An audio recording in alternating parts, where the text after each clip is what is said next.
Hello बच्चों, कैसे हुए आप लोग। आज हम लोग स्टार्ट कर रहे हैं इस नीट एस्पायर बैच को। नीट एस्पायर बैच को ये नाम मैंने इसलिए दिया है क्योंकि ये आपको एस्पायर करना है अपने ड्रीम के लिए, आपको वर्क करना है उन 38 चैप्टर्स के लिए जो बायोलॉजी में गिवन है।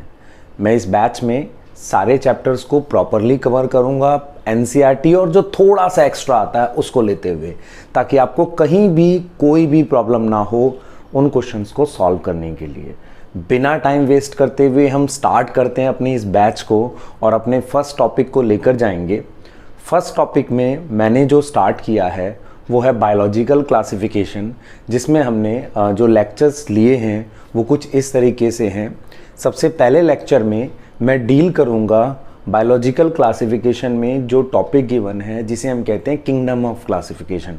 किंगडम ऑफ क्लासिफिकेशन टॉपिक जो है उसमें 2 किंगडम 3 किंगडम इस तरीके से क्लासिफिकेशन गिवन है। आफ्टर दैट इस चैप्टर में 3 किंगडम पढ़ाई गई हैं, जैसे कि मोनेरा, प्रोटिस्टा और फंजाई। प्लांट किंगडम और एनिमल किंगडम के लिए एनसीईआरटी में एक सेपरेट चैप्टर है। तो 3 किंगडम, इसके अलावा additional topic like virus, mycorrhiza, lichen, prions, viroids, इसको भी हम इसी लेक्चर्स में कवर करेंगे। स्टार्ट कर रहे हैं हम लोग फर्स्ट लेक्चर से बायोलॉजिकल क्लासिफिकेशन के, और टॉपिक जो है हमारे पास आज का रहने वाला है kingdom of classification. Topic important है और क्वेश्चंस आते हैं भाई इससे, तो बिना टाइम वेस्ट किए स्टार्ट कर दें हम लोग topic kingdom of classification. Kingdom of classification से जो क्वेश्चंस आएंगे मैं आपको एक चीज़ बता देता हूँ, मैं आपको 2 किंगडम, 3 किंगडम, 4 किंगडम, 5 किंगडम और एक 6 किंगडम क्लासिफिकेशन कराऊंगा। इसमें ज़्यादा इंपॉर्टेंट जो है हमारे पास वो 2 किंगडम और 5 किंगडम है जो कि एनसीईआरटी में दिया हुआ है, और 6 किंगडम की डिटेल थोड़ी सी एंटर हुई है, मतलब बेसिकली एनसीईआरटी में कुछ आई थी, तो इस वजह से ये 3 तो बहुत इंपॉर्टेंट है, तो इसको तो बहुत ध्यान से पढ़ना है। दूसरा, आपने इसके साथ फिर एनसीईआरटी रीड करनी है, तो मैं रिलेट करूंगा सारी चीज़ें प्रॉपरली, क्या है एग्जैक्टली क्या है वो सारी चीज़ें आपके लिए रिलेट करूंगा। तो मैं स्टार्ट कर लेता हूँ एक बार फटाफट से। तो सबसे पहले हम लोग जो फर्स्ट बात करने वाले हैं, हम एग्जैक्टली कर क्या रहे हैं। लिविंग वर्ल्ड में जब हमने पढ़ा था तो हमने एक टैक्सोनॉमी और क्लासिफिकेशन, इस वर्ड को तो हमने समझ लिया कि ये टैक्सोनॉमी होता है और ये क्लासिफिकेशन होता है। जैसे हमने ये बोला था कि टैक्सोनॉमी का मतलब है, हम लोग ये बोल रहे हैं कि मतलब एक तरीके की ग्रुपिंग है। फिर उसके बाद सिस्टमैटिक्स में हमने एवोल्यूशनरी रिलेशनशिप इंक्लूड कर दिया। तो हुआ ये कि बहुत सारे साइंटिस्ट के वर्क थे जिन्होंने क्या किया, प्लांट्स और एनिमल्स को क्लासिफाई किया। क्लियर। उसमें जो एक फर्स्ट कंक्रीट काम है जो मैं कैरोलस लिनियस का मानता हूँ, क्लियर, उससे पहले एरिस्टोटल ने भी क्लासिफिकेशन करी। तो जो कैरोलस लिनियस का जो फर्स्ट वर्क था जिसे हम कहते हैं 2 किंगडम क्लासिफिकेशन। 2 किंगडम क्लासिफिकेशन, ये हमारे पास वर्क किसका है, कैरोलस लिनियस का। अब एक बहुत इंपॉर्टेंट बात यह है कि 2 किंगडम क्लासिफिकेशन का जो बेसिस रहा वो सेल वॉल रही। अब वो इस चैप्टर में गिवन नहीं है, वो प्लांट किंगडम में स्टार्टिंग में लिखा हुआ है, जब उसने सिस्टम ऑफ क्लासिफिकेशन को पढ़ाया है वहां लिख दिया उसने। तो 2 किंगडम क्लासिफिकेशन जो दी है वो कैरोलस लिनियस ने दी है, और उसका जो बेसिस रखा है, बेसिस का मतलब generally we have topic like basis, किस बेस पे क्लासिफिकेशन किया ये पता होना चाहिए मुझे। तो बेसिस रखा उसने सेल वॉल। करा क्या कैरोलस लिनियस ने, प्लांट और एनिमल 2 किंगडम बना दिया। तो बेसिकली कैरोलस लिनियस ने 2 किंगडम बना दी। One was plantae, another was animalia. ऐसे करके 2 किंगडम बना दी, एक प्लांटेई बना दिया और एक हमारे पास एनिमिलिया बना दिया। अब प्लांटेई हमारे पास जो किंगडम बनाया उसमें उसने माना कि इन सब में क्या होनी चाहिए, हमारे पास सेल वॉल होनी चाहिए। तो उसने करा क्या एग्जैक्टली कैरोलस लिनियस ने, इसमें सारे प्लांट्स को रख दिया, जैसे कि एल्गी, ब्रायोफाइट्स, टेरिडोफाइट्स, ऐसे करके उसने ये सारे प्लांट, जिम्नो, इस तरीके से उसने सारे प्लांट्स को रख दिया। एनजीओ, इनको भी रख दिया। लेकिन जो स्ट्रेंज एंट्री है इस ग्रुप में वो बेसिकली क्या है जो उसने रखा और हम जिसे अभी भी मानते हैं strange, that is basically fungi, क्योंकि फंजाई में भी सेल वॉल होती है, उसको भी उसने प्लांटे में रख दिया। फंजाई के अलावा इसने इसमें क्या किया बेटा, फंजाई के अलावा इसने इसमें क्या किया, बैक्टीरिया को, मैं मोनेरा वर्ड नहीं यूज कर सकता क्योंकि मोनेरा किंगडम आई नहीं थी, बैक्टीरिया, साइनोबैक्टीरिया, आर्की बैक्टीरिया, इन सब को उठा के उसने किस में रख दिया, प्लांटे में रख दिया। बड़ा स्ट्रेंज बात है ना कि मतलब फंजाई, बैक्टीरिया, क्लियर, और ये जो आपने नाम पढ़े हैं प्रोटिस्टा के अंदर डायटम, ये सब किस में थे, प्लांटे में थे। एनिमिलिया में मान लो उसने स्पॉन्जीज रख दिए, क्लियर। उसके अलावा आप सोचो जरा और एग्जांपल सोचो, मैमल्स में हमारे पास बर्ड्स हैं, फिशेस हैं, ये सारे तो थे ही, लेकिन जो आपको ध्यान अपने दिमाग में रखना है कि दो प्रोटोजोआ था, क्योंकि प्रोटोजोआ बाद में हम प्रोटिस्टा में लाएंगे, तो प्रोटोजोआ जो था उसको एनिमिलिया में रखा गया था, बाकी फंजाई, बैक्टीरिया, डायटम, डाइनोफ्लैजिलेट्स, ऐसे लोगों को किस में रखा गया, किस में रखा गया, बेसिकली हम कह सकते हैं प्लांटे में। तो आपको ये समझ आना चाहिए कि बेसिकली क्योंकि जो माइक्रोस्कोपिक थे, मैं भी तब तक उतने देखे ना जा चुके हूँ, तो प्लांटे में ये ग्रुप रख दिए, एनिमिलिया में ऐसे ग्रुप रख दिया। तो ये 2 किंगडम क्लासिफिकेशन थी। अब सिग्निफिकेंस ये है कि शुरुआती काम है तो बढ़िया भाई, कम से कम किसी ने काम तो किया, लेकिन इसके कुछ ड्रॉबैक है, और ड्रॉबैक 4 ड्रॉबैक हैं जो मेन ड्रॉबैक हैं। मैं एक बार रिपीट करूंगा और उसको फिर मैं लिखता हूं। पहला ड्रॉबैक ये है कि किसी प्रोकैरियोटिक के साथ यूकैरियोट को लिखना, मींस अगर आप देखो एल्गी हमारे पास जो बैक्टीरिया है एक प्रोकैरियोटिक सेल है और बाकी सारे तो यूकैरियोटिक है, तो बैक्टीरिया को इनके साथ रखना थोड़ा सा एक ड्रॉबैक है। ऑटोट्रॉफ एल्गी, इसके साथ हेट्रोट्रॉफ वाले को रख देना, देखो इसको रख दिया फंजाई को, ये एक ड्रॉबैक था। तीसरा बेटा अगर आप देखो, fungi is more thalloid undifferentiated structure if it is capped with properly developed like pteridophyte gymnosperm, ये भी एक ड्रॉबैक है, क्लियर। फिर आपको हो गया यार प्लांट किंगडम में तो रखा हुआ है एल्गी को, हाँ हम मान सकते हैं क्योंकि हम ये बोलते भी हैं कि जैसे जैसे थोड़ी सी रिफाइनमेंट होगी तो क्लासिफिकेशन और इम्प्रूव होगी।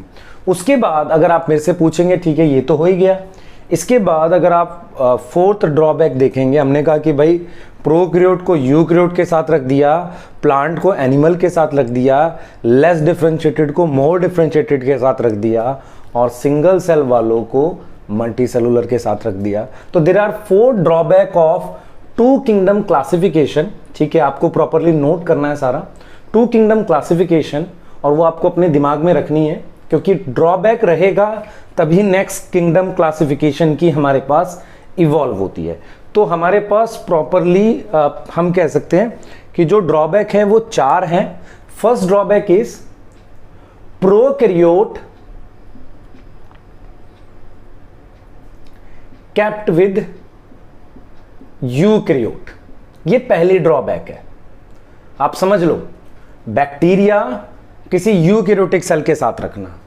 दूसरी ड्रॉबैक ऑटोट्रॉफिक, जैसे कि प्लांट थे, ऑटोट्रॉफिक कैप्ट विद हेट्रोट्रॉफिक, ये फंजाई इनके साथ रखा हुआ है, even bacteria is also heterotrophic. Third is बहुत strange, that is unicellular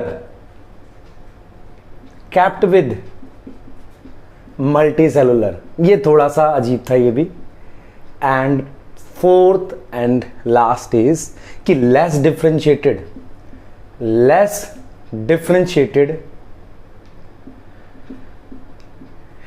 kept with more differentiated. तो आप देख पा रहे हो कि अभी तक जो क्लासिफिकेशन आप देख पा रहे हो कि लेस डिफरेंशिएटेड को मोर डिफरेंशिएटेड के साथ रख दिया, प्रोकैरियोट्स को यूकैरियोट्स के साथ रख दिया, तो ये 4 मेन ड्रॉबैक हमारे पास 2 किंगडम क्लासिफिकेशन के बने। अच्छा, जो मैं समझ पा रहा हूं इन मेन ड्रॉबैक का मतलब कि ग्रुप में थोड़ी सी मतलब होमोजीनस नहीं है, कुछ इररिलेवेंट लोगों को आपस में साथ रख दिया। तो ये उतना होमोजीनस ग्रुप नहीं है।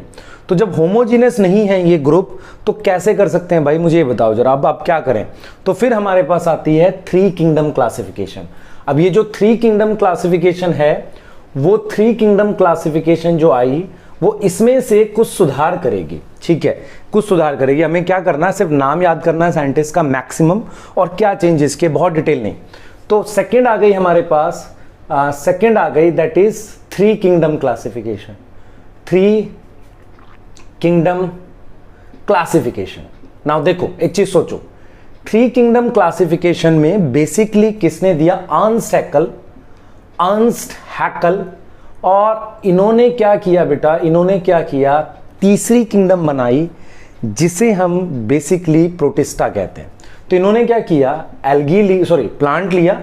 इन्होंने क्या किया, प्लांट लिया, प्लांटेई पहली किंगडम थी जो ऑलरेडी बनी हुई थी, एनिमीलिया। क्लियर, इन दोनों में से कुछ कुछ मेंबर्स को निकाल के प्रोटिस्टा में रख दिया। तो जो थर्ड किंगडम बनाई गई दैट इज प्रोटिस्टा। तो अगर आपसे पूछा जाए कि प्रोटिस्टा कब बना था, 3 किंगडम क्लासिफिकेशन में किसने बनाया था, अर्नस्ट हैकल ने। और आपको मैं एक चीज बता दूं, यहां पर अब मैं एनसीईआरटी की वो लाइन कोट कर रहा हूं जो आपको पेज नंबर 18 पर गिवन है, कि किंगडम के जो नाम हैं वो नहीं बदले इसके बाद से। मतलब प्लांटेई एनिमिलिया जो नाम है ये नहीं बदले, इनके अंदर के मेंबर्स की रीशफलिंग हुई है। मतलब कोई किस ग्रुप में चला गया, ऐसे।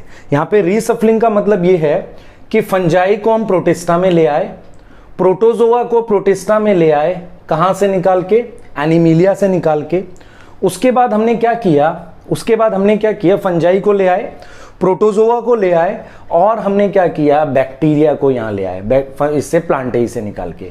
तो बैक्टीरिया, साइनोबैक्टीरिया। तो ये अगर आप देखो इस किंगडम का मेन जो है, इसने क्या किया, 3 किंगडम क्लासिफिकेशन ने प्लांटेई में से फंजाई, दिस बैक्टीरिया, साइनोबैक्टीरिया निकाल लिया, एनिमिलिया में से प्रोटोजोआ निकाल लिया।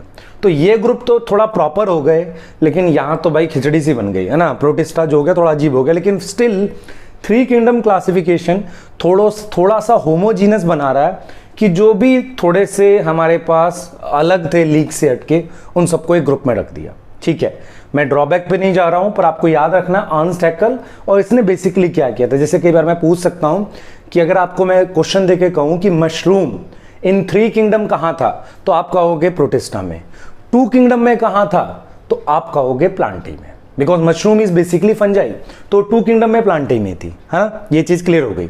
ठीक है, अब आगे जाते हैं हम लोग, वो 4 किंगडम क्लासिफिकेशन की बात करेंगे।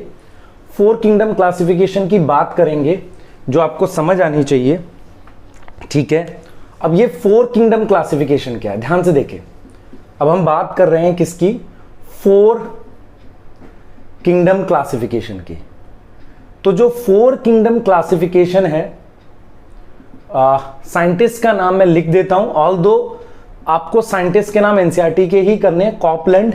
ठीक, इसने क्या किया बेटा, 4th किंगडम बना दी मोनेरा। तो इन्होंने क्या किया, प्लांटेई पहले से था, मैं फिर वही लाइन बोलूंगा, ग्रुप्स के नाम नहीं बदले हैं, उनके मेंबर्स की रीशफलिंग हुई है। लाइन एनसीईआरटी पेज नंबर 18, नीचे से 3rd 4th लाइन, प्लांटेई एनिमिलिया हमने प्रोटिस्टा बनाया था, और हमने जो नेक्स्ट बनाया दैट इज मोनेरा। अब हमने क्या किया, प्रोटिस्टा में से जो भी बैक्टीरिया, साइनोबैक्टीरिया, आर्कीबैक्टीरिया, इन सब को निकालकर मोनेरा में ले आए। क्लियर, प्रोटिस्टा में हमने सिर्फ क्या छोड़ा बेटा, प्रोटिस्टा में हमने छोड़ा यूनिसेलुलर यूकैरियोट्स। तो यूनिसेलुलर यूकैरियोट्स, क्वेश्चन आ जाए आपसे कि प्रोटिस्टा 3 किंगडम में बना दिया था, क्या प्रोटिस्टा में 3 किंगडम में यूनिसेलुलर यूकैरियोट्स थे, नहीं, उसमें तो फंजाई भी थी। तो यूनिसेलुलर यूकैरियोट्स कब से आए, 4 किंगडम से, सिर्फ ये बचे। तो फिर फंजाई कहां ले गए भाई, हम फंजाई वापसी प्लांटेई में ले गए। तो अदर प्लांट्स के साथ हमारे पास फंजाई वापसी प्लांटेई में ले गए। तो 4 किंगडम क्लासिफिकेशन कोपलैंड ने दी है, किंगडम कितनी है? 4। First plantae, second animalia, third protista, fourth is monera. मैं बार बार इस बात को बोलता हूं, एनसीईआरटी पढ़ना और समझना दो अलग अलग बातें हैं। एनसीईआरटी ने बात लिख दी है किंगडम के नाम बदले हैं, ठीक है, मतलब नाम सेम रहे हैं, ग्रुप्स में रीशफलिंग हुई है, तो इसने फंजाई को निकाल के प्लांटेई में मूव कर दिया, है ना। तो 4 किंगडम का मेन ड्रॉबैक जो है, अगर आप मेरे से पूछें व्हाट इज मेन ड्रॉबैक, तो मैं मेन ड्रॉबैक में क्या लिखूंगा? मेन ड्रॉबैक में लिखूंगा कि भाई फंजाई को जगह नहीं मिली है। सही जगह तो दे दो, फंजाई है कहां? Fungi not placed properly, not placed properly, तो फंजाई को प्रॉपरली जगह नहीं मिली। ये मेन ड्रॉबैक है किसका? 4 किंगडम क्लासिफिकेशन का। इसके बाद हमारे पास 5 किंगडम क्लासिफिकेशन आई, जिसे हम ज़्यादा फॉलो करते हैं, पर स्टिल हम ये मानते हैं कि बेटर सिस्टम आएगा, जो बेटर होगा। और मैं इस चीज़ को मान रहा हूँ कि जो साइंटिस्ट हैं वो जैसे जैसे एवोल्यूशन को इंक्लूड करेंगे, क्लासिफिकेशन के जो सिस्टम्स हैं वो उतने ज़्यादा बेटर होते जाएंगे। तो अब हमारे पास जो है वो है 5 kingdom classification, 5 kingdom classification. Now this classification का ईयर इंपॉर्टेंट है और एनसीईआरटी ने कहा भी है याद करने के लिए, that is 1969 RH Whittaker. Clear? 1969 by RH Whittaker. तो RH वीटेकर ने 5 किंगडम क्लासिफिकेशन दी। मेन ड्रॉबैक जो खत्म किया, फंजाई एक अलग किंगडम के फॉर्म में लेकर आए। क्लियर? तो इन्होंने क्या रखा? सबसे पहले तो सबसे ज्यादा इंपॉर्टेंट है इनके बेसिस के क्वेश्चन, कि बेसिस क्या रखा। ठीक, बेसिस क्या रखा? तो बेसिस में सबसे पहले आप रखेंगे सेल स्ट्रक्चर, एक ये बेसिस रखा, मतलब प्रोकैरियोटिक है कि यूकैरियोटिक है। फिर हम बोल सकते हैं बॉडी ऑर्गेनाइजेशन, बॉडी ऑर्गेनाइजेशन या थैलस का ऑर्गेनाइजेशन, ऐसा कुछ, इसको भी हम बोल सकते हैं ये थैलस ऑर्गेनाइजेशन। उसके बाद हम लिख सकते हैं न्यूट्रिशन, ऑटोट्रॉफिक, हेट्रोट्रॉफिक है, बहुत शानदार क्वेश्चन आता है न्यूट्रिशन पे। फोर्थ इज रिप्रोडक्शन, किस तरीके का, जैसे कि आप अब देख पाओगे, और ये 12th की एनसीईआरटी की लाइन है, lower organism have mainly asexual reproduction and higher organism mainly sexual, तो that is reproduction. And fourth is phylogenetic. Phylogenetic का मतलब, अगर मैं प्रॉपरली आपको डिफाइन करूं, फाइलोजेनेटिक का मतलब एवोल्यूशनरी बेसिस पर किसी को क्लासिफाई करना, और इसका मीनिंग ये है कि ग्रुप्स जो साथ रखे गए हैं उनका कहीं ना कहीं कॉमन एंसेस्टर होगा, दैट इज फाइलोजेनेटिक। तो cell structure, body organisation, nutrition, reproduction, phylogenetic, ये हमारे पास बेसिस है किसका? ये बेसिस है हमारे पास 5 किंगडम क्लासिफिकेशन। और आप देख लीजिए, ये बेसिस डायरेक्टली पूछेगा आपसे, नीट में लिखे होंगे ऑप्शन में, और जैसे क्वेश्चन आ रहे हैं कैसे कि ऑप्शन देके उसमें से ABC लिखवा रहा है, तो इसको भी हो सकता है इसमें इंक्लूड कर ले। अब हम जब आगे जाएंगे, एक बहुत इंपॉर्टेंट क्वेश्चन बनता है कि 5 किंगडम में जो हमने 5th किंगडम बनाई है, वो बेसिकली हमने क्या बनाई है, अब मैं आपको दिखा देता हूँ। ये तो मैंने बेसिस लिख दिया 5 किंगडम का। अब मैंने जो किंगडम्स बनाई हैं उन पे बात कर लेते हैं हम लोग, ठीक है, उन किंगडम्स पे बात कर लेते हैं हम लोग।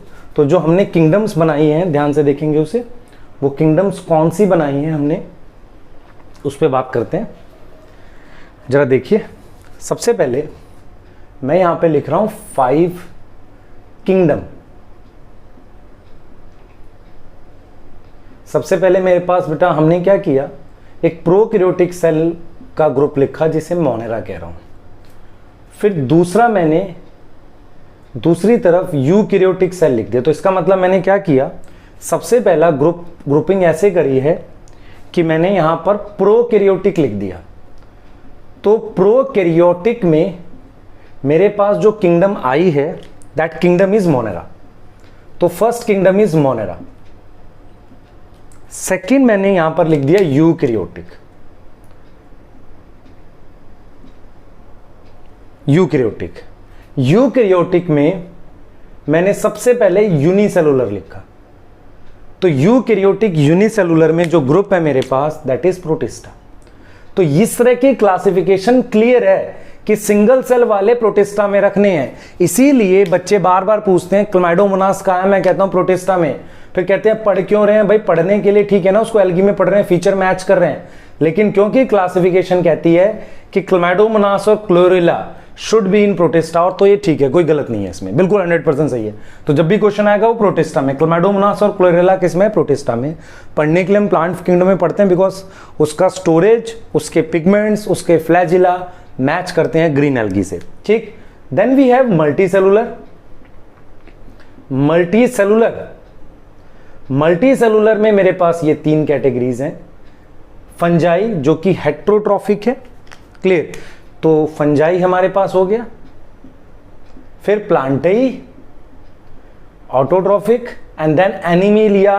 मैं एक चीज बता दूं आपको बेटा, एनिमिलिया हेट्रोट्रॉफिक है और एनसीईआरटी की टेबल में सैप्रोफिटिक वर्ड भी लिख दिया है, तो आप इस चीज को ध्यान रखना कि इसने ये वर्ड लिख दिया है, क्लियर। फंजाई में भी न्यूट्रिशन है, हम लोग बात कर सकते हैं। जैसे अगर आप मेरे से पूछो, पेज नंबर 19 पे ऊपर में लिखा हुआ है कि मोनेरा का जो होता है वो सिंपल स्ट्रक्चर होता है, कॉम्प्लेक्स इन देयर डाइवर्सिटी। इसका मतलब ये है कि बेसिकली मोनेरा जो है उसमें बड़े डिफरेंट टाइप का न्यूट्रिशन है। मैं 6 टाइप का न्यूट्रिशन आपको काउंट कराऊंगा न्यूट्रिशन वाले टॉपिक में।